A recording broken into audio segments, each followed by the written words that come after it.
Good morning. Good afternoon, everyone. Hi there. Hello. Sorry, I need the wrong account. Sign out and sign back in a second.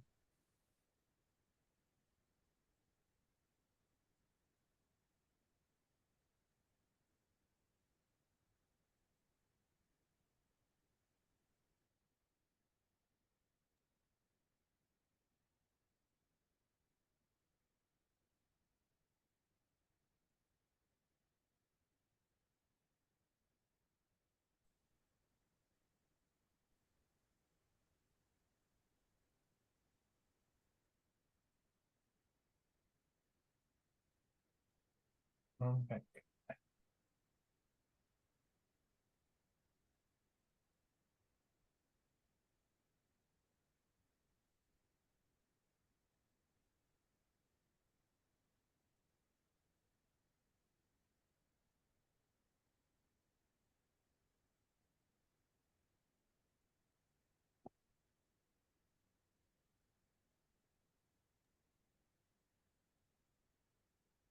How's everyone doing?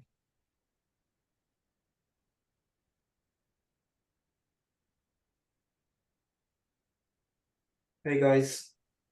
Hey. Hey.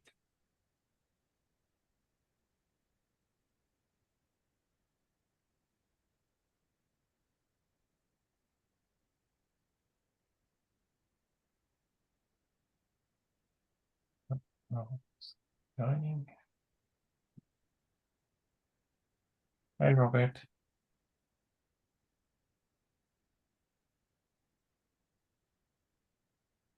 Hello, my friends.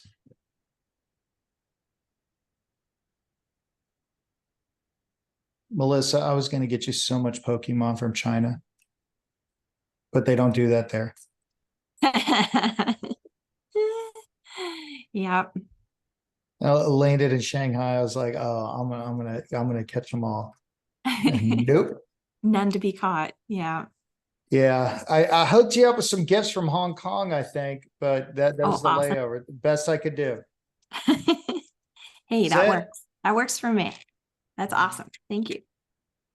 And then there was some Spain stuff, but whatever. That's not special.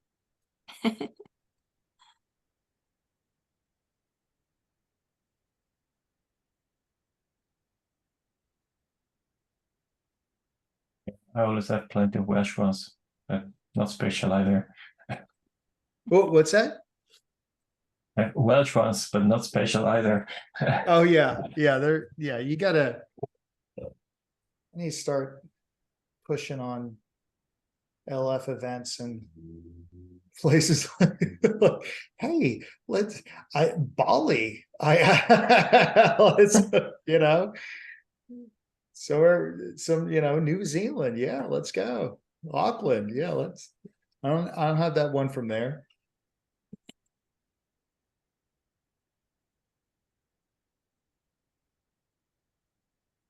Right. Yeah, I don't think Chicago or Salt Lake City is really gonna, or Paris gonna really bring it home for me.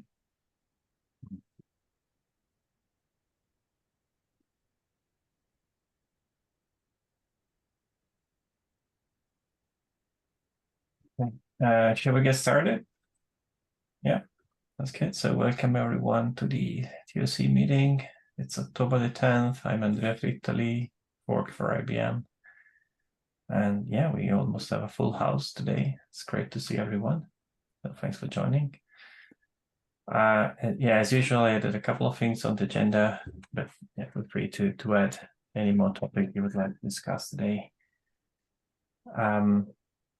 The first I added as just kind of reminder to projects that Oktoberfest is running and CDF is participating.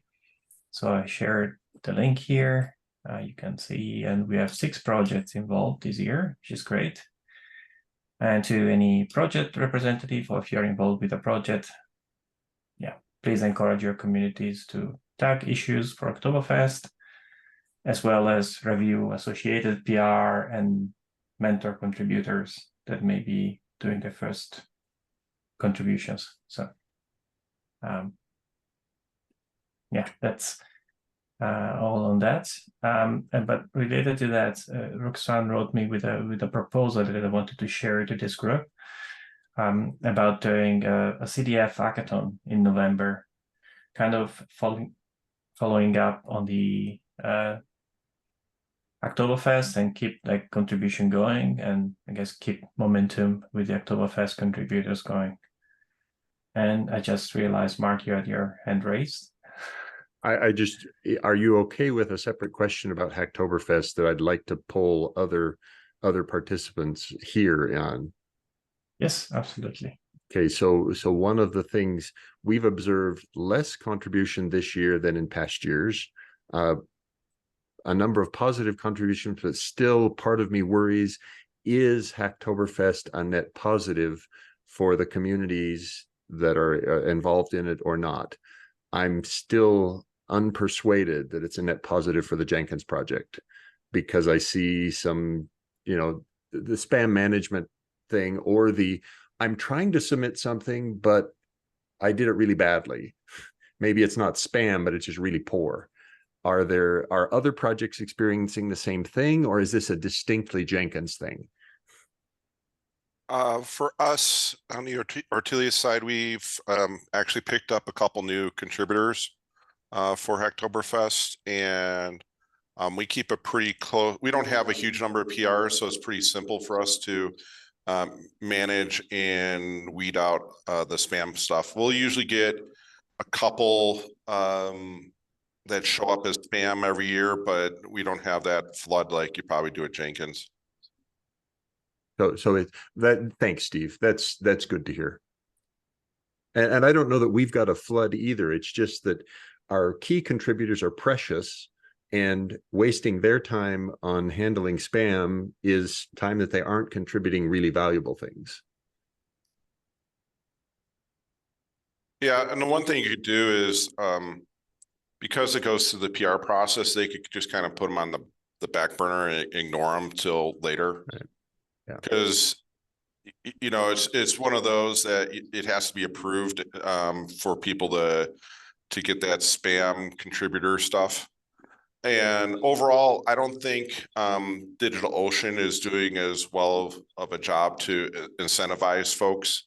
Before they used to do the t-shirts and the plant a tree thing, and I don't think they're doing that anymore. So I don't think, and badges, electronic badges. So I don't think they're doing it as much. And I think that could be something that we should try to give feedback to DigitalOcean on. Can you do me a favor and define spam for me?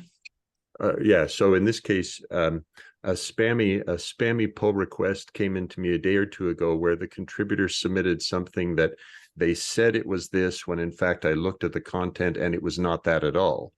And so that was a nonsense pull request that wasted my time evaluating it and rejecting it. Now, gotcha. I had to put some mental process into what you said this, but because it was cognitive dissonance for me to realize you said the pull request does this, but when I read the code, that's not what it does at all. Gotcha. Yeah, okay. And you'll get a lot of things where they'll do a one-line change in a file and claim that that's their contribution. Right. And sometimes those one-liners are actually valuable. I'm okay with that one. It's rather it just open question to other projects. Andrea, from the Tecton perspective, are you participating in Hacktoberfest? Yes, we are participating. We have not had many contribution so far. Those that we had were kind of one-line change, but not spam type of changes, so proper ones. So that was, I mean, for me, for those, the value is rather than the change itself is more being successful in having some contributors going through the contribution process and learning how to do that. And that's for me is a win.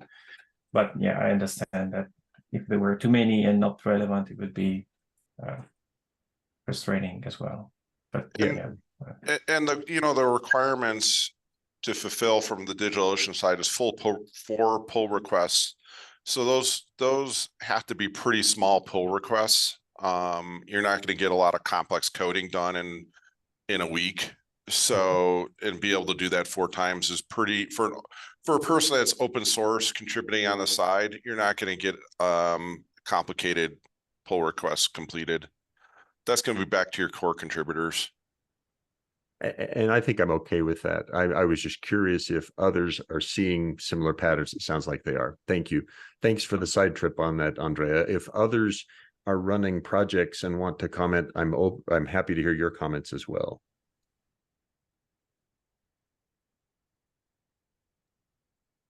Thanks. So that covered everything on that topic, Andrea. Thanks, Mark, and everyone. Steve, you mentioned we might want to bringing feedback back to DigitalOcean. Yeah, I don't know how we would do that, but that may be something as a group that we could reach out to them and let them know our experience so they can maybe improve it for next year. Okay. So I actually prefer their digital incentives over the physical incentives because it cuts their costs dramatically. I want them to keep doing it, and it was unsustainable in terms of shipping a T-shirt all over the world. So, but happy to have more conversations. Maybe we can do those in the CDF Slack channel as to what would we recommend. Yeah, and I think we should just kind of do just a short wrap up in November about our experience, and just kind of put in put our experience in a box and put a bow on it and send it off to them and let them do what they want with it.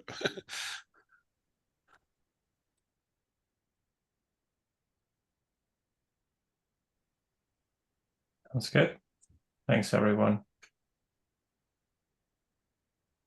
Right, so I was saying that Roxanne proposed to do something like CDF led and to kind of keep the momentum going. Let's say if we had some contributors started doing the first contribution, they would continue for November, and maybe that incentivize people to stay in the project. Yeah, so that's just an idea that Roxanne proposed. I guess my questions to her, I've not received an answer yet, but was like, well, first we need projects on board with the idea, and second, what kind of incentives we give to people to contributions. And I guess one kind of incentive could be, again, like having at the end of the month, like a blog post published with the names of everyone that contributed or things like that. But yeah, Mark. So for me, I'm skeptical of it. I'm glad Roxanne's offering ideas, but Hacktoberfest is already a lot for us to handle, and asking to continue it in November would be more than I think the Jenkins project be ready to do. We're in November, we're already starting our reviews of Google Summer of Code candidates. And our focus then becomes on Google Summer of Code and the assessment of them. And for us, that is more likely to give us high value results than doing another hackathon. Yeah, I kind of view it the same way. I think maybe in the spring would work better. I'd have to look at, our trade show schedule to figure out how we could kind of publicize it at a trade show. And then right after the trade show, like CDCon or KubeCon or whatever it is, go ahead and go right into a hackathon. That'd be my thoughts on that.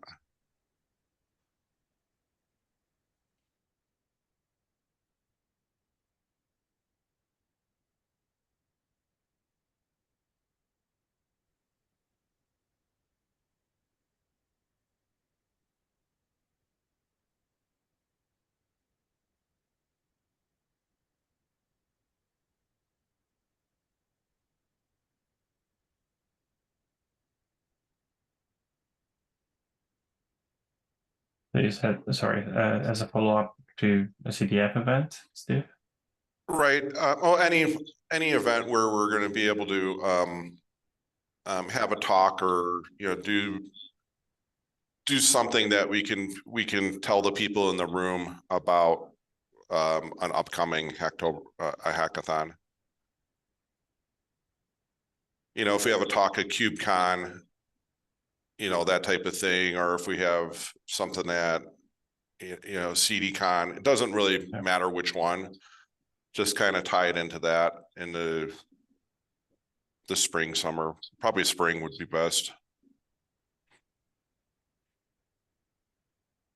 Okay. Any more comments?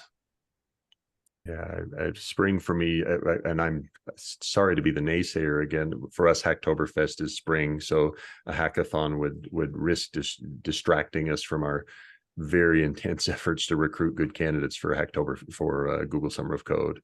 Yeah, but I understand if a project's not in Google Summer of Code, that would be a great choice then. okay. Well, I'll bring this feedback back to Roxanne. Thanks, everyone. On infrastructure funding, I checked with Michelle.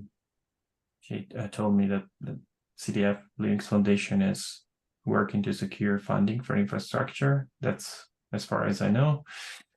I don't know if anyone has more updates. But yeah, so Fatih obtained Azure credits, and they've been applied to the Jenkins account. And we're trying to confirm that we applied them, but now we're trying to see in the billing sequence that they really show up. And the credits, the way Fatih described it, was I think $40,000 US, which covers Jenkins is currently spending about $8K a month.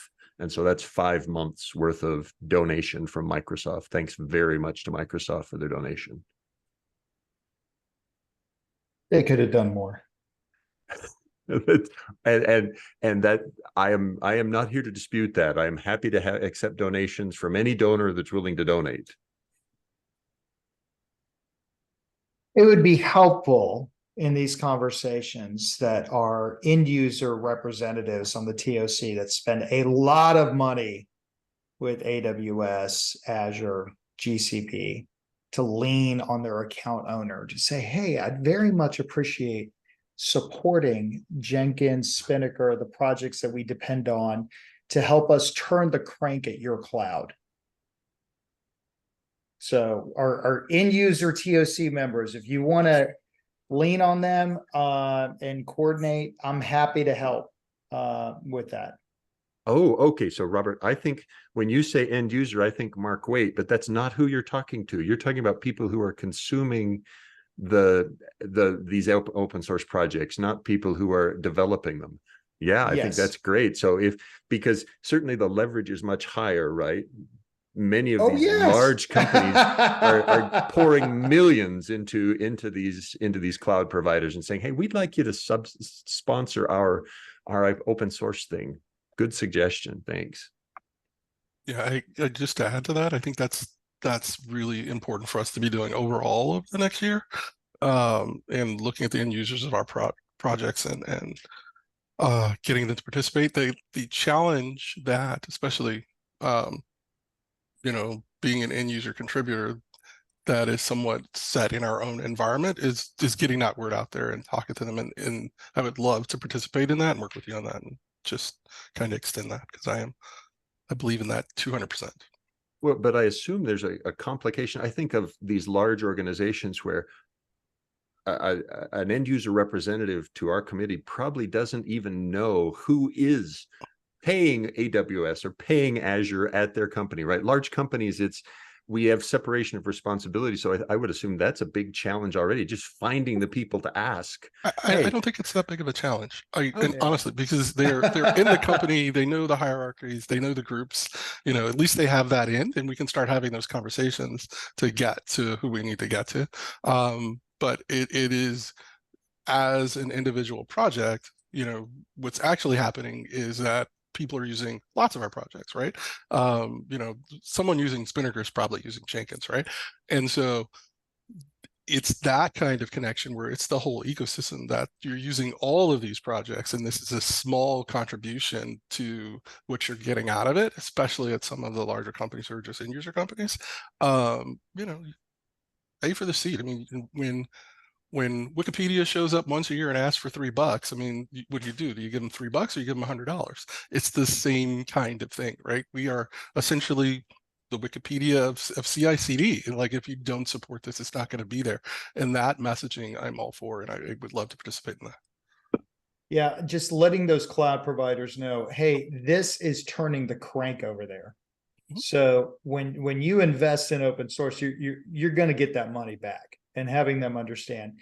I mean, we at CDF, Linux Foundation, we can say those things, but having large end users that are spending a lot with them, yeah, it's they're already throwing killer parties in Vegas, the week after Thanksgiving for these folks. I think they can cover it. So when that's appropriate, happy to jump in, team, when it comes time. So I know Fati's taken point on that, but I would, I'm doing that for other things at LF. Happy to help. Great, thank you. We'll keep you involved. Yeah, put me on there. At me on that stuff. It probably would be worthwhile to have a conversation with CloudBees as well. They recently announced that they're going to start reinvesting in Jenkins. I don't know if you saw that, and they're going to do some investment in Tecton. So we, reaching out to somebody like at least Heidi Gilmore and letting her know we'd like to reach out to the community. Maybe a way for us to have some inroads into the community to let them know that we have issues when it comes to funding and supporting the open source environment for Jenkins, and we should be looking for pure donations. Yeah, and certainly CloudBees with Sasha Labouré on the CDF board, he's very aware of the need for funding. CloudBees contributions to Jenkins are actually enormous. So no, I'm not talking about CloudBees contributing to Jenkins. I'm talking about working with CloudBees to do outreach to the Jenkins community, to let them know that there is ways to support Jenkins financially, even if it's $100, right? Got it. Right. Good point. Yeah, I like a lot more zeros than that. Well, I'm just I get to turn it down. Jenkins, let's just look at it this way. Jenkins owns 44% of the CI/CD market, 44%, and we're talking about $150,000 a year that we need. $100 a company would go a long way. Yeah. So and the thing is that I'm thinking cloud providers like CloudBees going and making that case with us, Sasha, talking to Solipsky. Hey, let's make it happen. Because AWS, I mean, just it's got to be 8 figures, the amount of money that AWS alone makes off of people running Jenkins.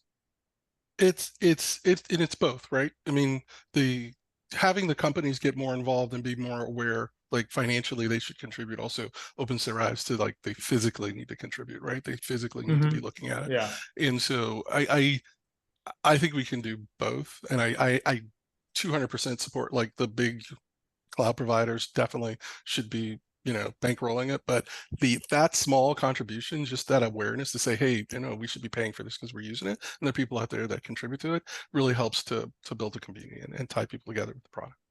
Hey, any way we could put a PR where big, you fire up Jenkins for the first time, you get that magic key. Hey, you can donate. Let's look at. Speaking of Wikipedia, let's get in there.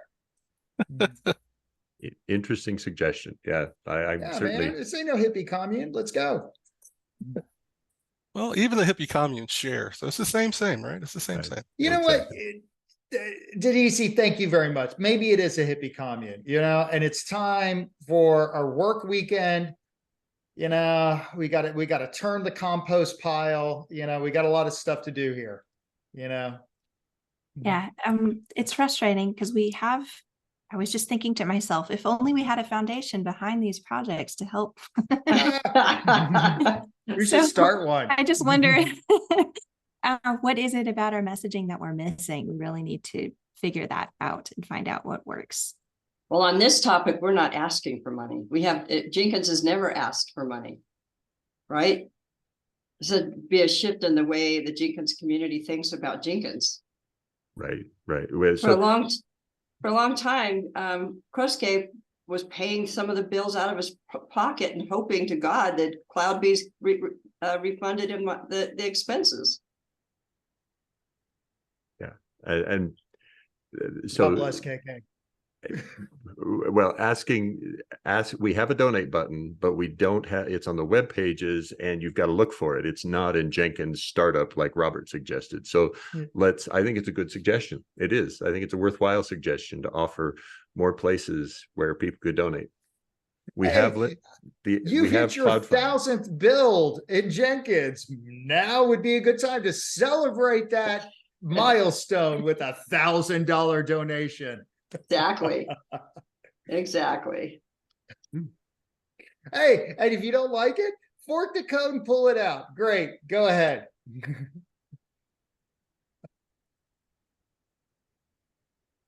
All right, I'm going to go on mute. I'm sorry. We're talking about money and I get all excited. Right. Thanks, Andrea. Thank you very much for the infrastructure funding topic. Thanks. We're trying to. Just one last note, though. I think the donation process, we've also got to look at that and make sure it's as simple as possible for people just to push a button and give us some money. That's the other side of this, and I think having Robert around is really going to help us simplify that structure, because I will have some conversations about that, because I do think that everybody should contribute and we should be getting money for everybody. Hey, yeah, and Dedisi, Neil, next time y'all are, let me know conferences y'all are going to, cloud provider conferences. Odds are I'm going there too, and if I can help with those chats, happy to do so. Would love to.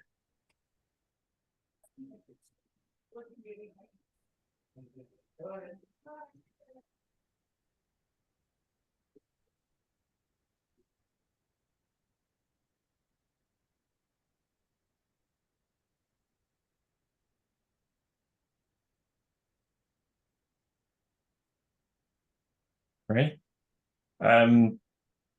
So about the donate button, is that some initiative you want to bring to project somehow, or do something about it, or?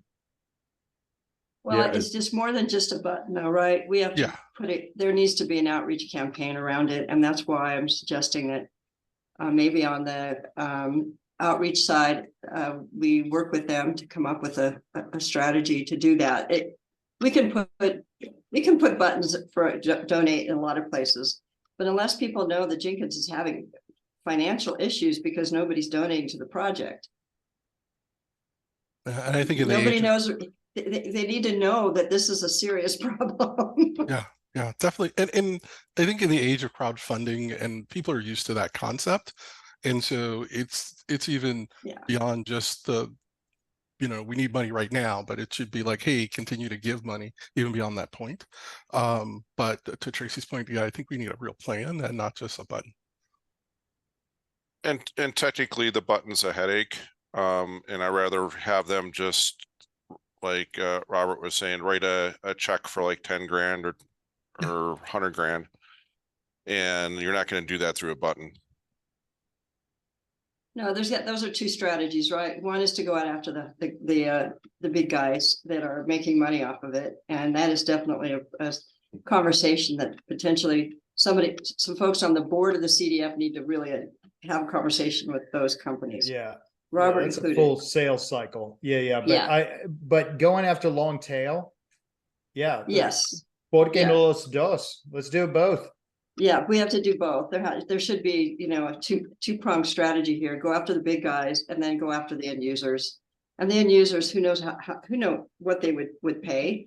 But and maybe we create a Jenkins membership program, right? that lists all the companies who are in the Jenkins membership. And membership has levels, and you could be at different levels. It just shows your support. So I think the outreach group should probably think about it and bring us some, and maybe we need to bring it to the governing board too, that we want to do that and let the governing board make a decision on how to move forward. Would this kind of be along the lines like of a co-op? I have no idea. I just, like I said, you know, if you're an end user and you want to show everybody that you support Jenkins, you could become part of the Jenkins membership program. Doesn't give you anything in particular except your name on a list that says that you helped build this museum. And we've got crowdfunding LFX that does exactly that kind of thing for us. It's not as perfectly suited to what I think the broad ideas you were offering, but we've got a beginning, right? There, LFX's crowdfunding facility gives us a place to do those kind of donations. Yeah, we have struggled with getting money out of the crowdfunding from Linux Foundation. I really believe that Jenkins needs its own bucket. That Jenkins can do with what it needs to do to support the infrastructure. I don't know if that the Linux Foundation crowdfunding allows you to do that. We couldn't do it. Okay, so we may need to make changes there. Certainly, we had the same experience. Extracting money out of crowdfunding was surprisingly difficult, but I'm even willing to work that angle and figure out how to do that easier. Yeah. It was very difficult for us to get money out of it. So we had to tell everybody, don't put money in there anymore. Stop doing that. That was a bad idea.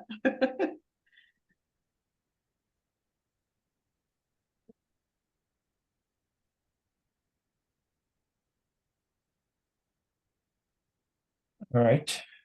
Anything else on infrastructure funding?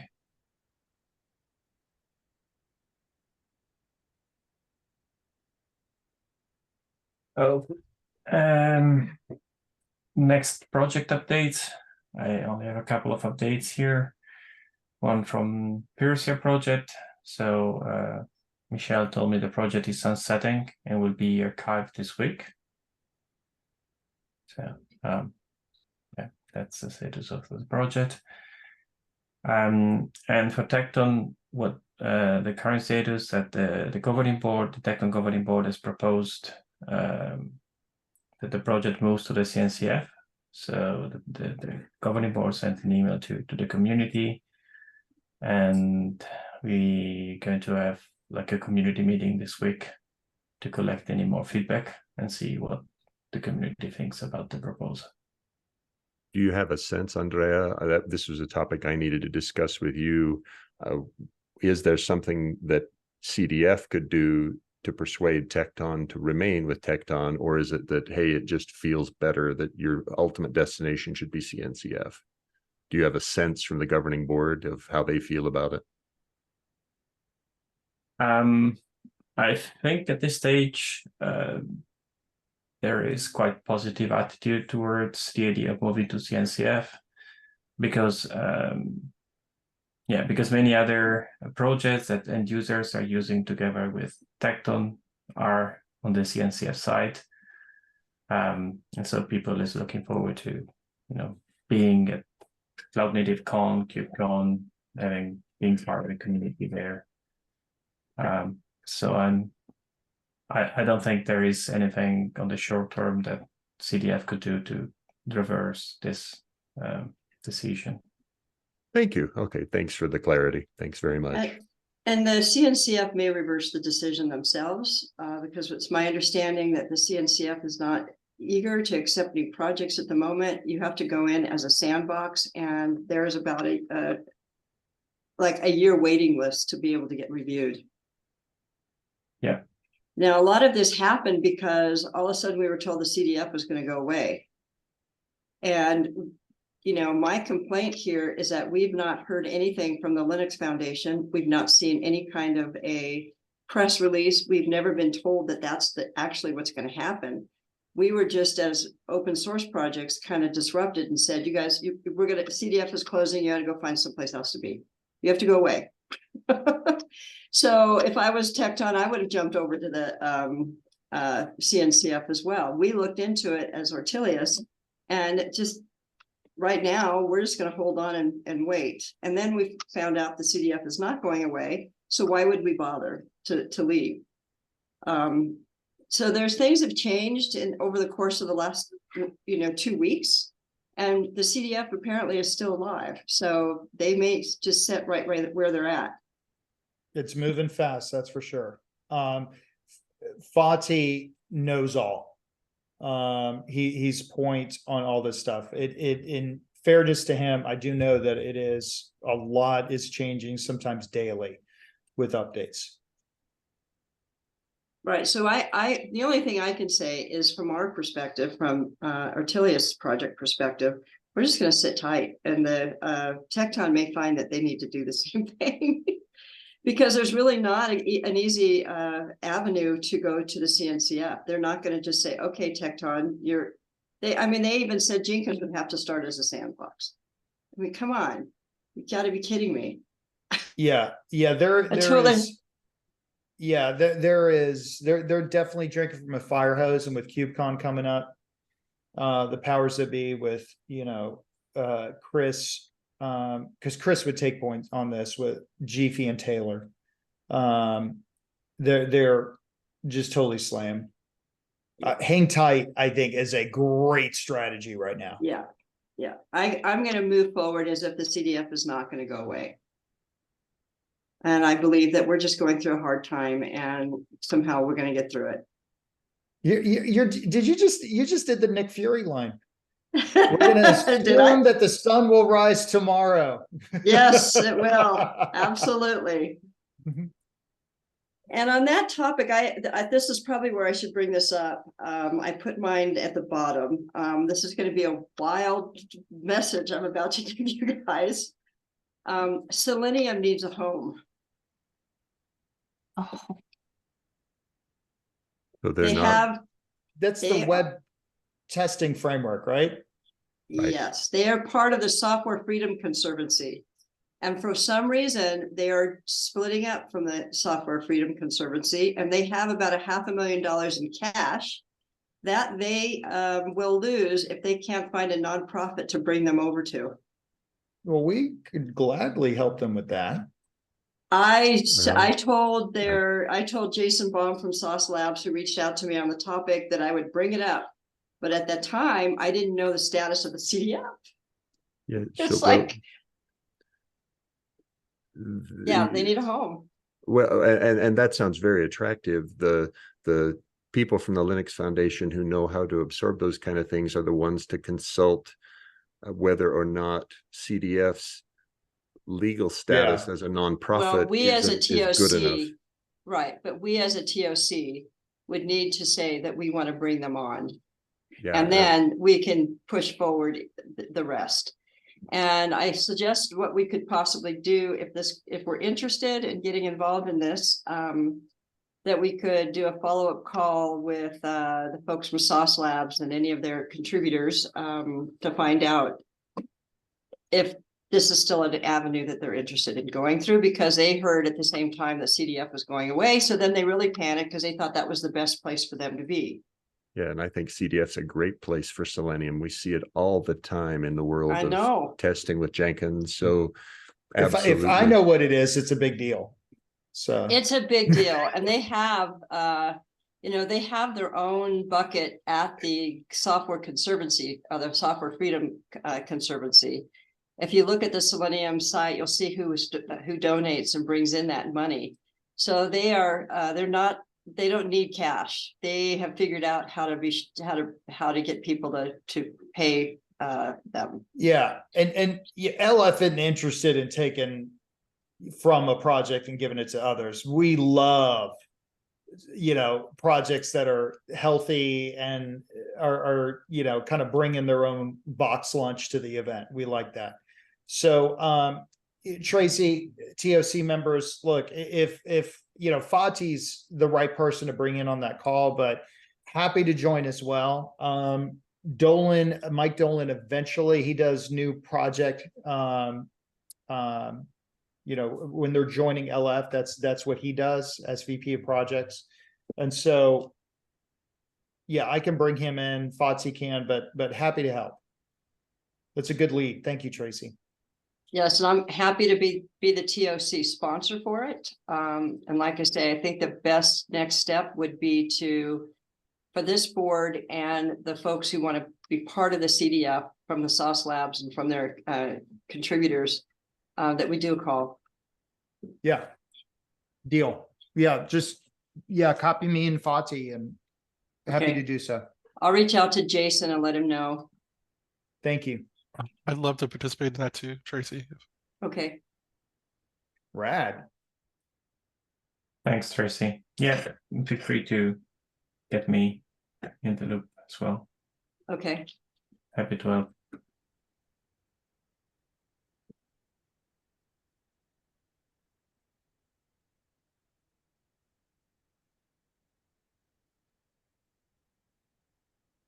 Great. So that's really great news. After like one project sunsetting and the other one thinking about leaving, we have one definitely staying and possibly a new one. So that really turned the tide. So thanks. Yeah, I think one thing that we'd have to make sure on the Linux Foundation side is that the money that they're bringing with them can stay in their own bucket, which is the same conversation we're having about GCOM. So somehow that has to get solved.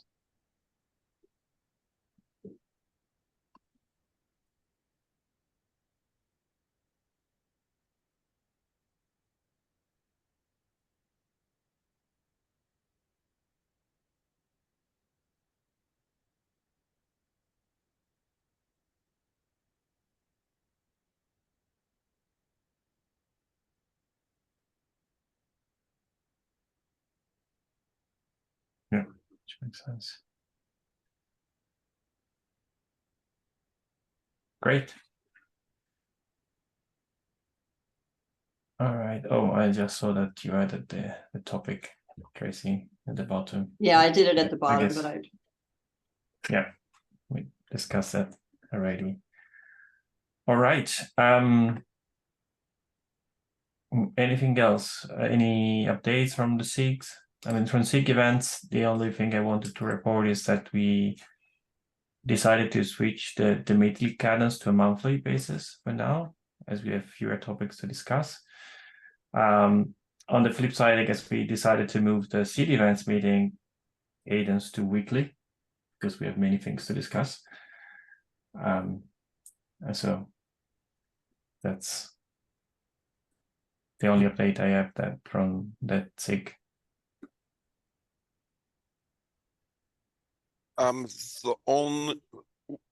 We're having some problems with our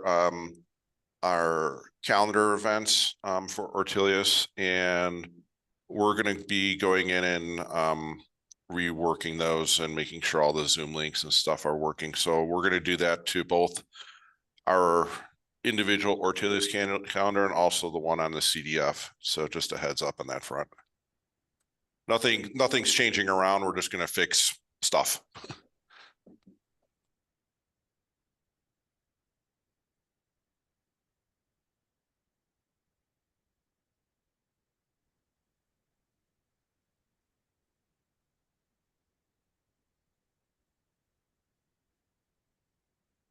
Cool.